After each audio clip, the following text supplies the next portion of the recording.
We're joined by our politics editor, Mark Perlman. Mark, France's president, he managed to stare down, you'll recall, that the strikes by rail workers when he passed reforms there.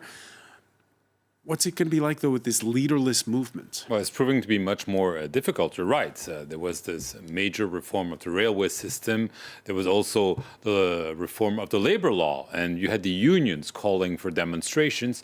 But this was classical. What's happening now is unknown territory, both for the demonstrators, because they're not put in the streets by the unions or political parties, but essentially by themselves and by social networks, but also for the government, because the government is used to have someone to negotiate with or to fight with.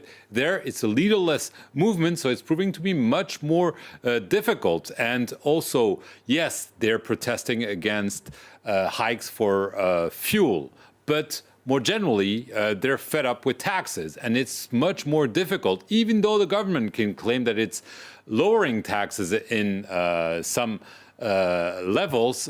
Clearly, the fact that the prices are going up at the gasoline station is seen by many as the truth, and especially those who are struggling to go to work, need to take their cars and not using the subway system in large cities, because this is really a movement of the French, the normal French, I would say, you know, the ones living in small cities, medium cities, not large cosmopolitan towns like Paris, for instance. And those middle-class citizens were the key constituency that Emmanuel Macron fought over with the far right in the runoff of the presidential election in 2017.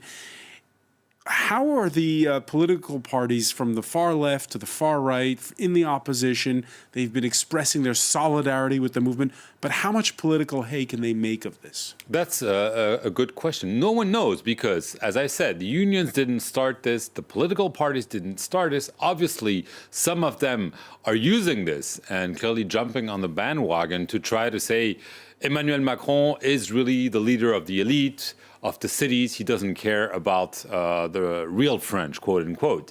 And the National Front is at the forefront, if I may use the expression, of this protest movement. Marine Le Pen clearly in favor of it.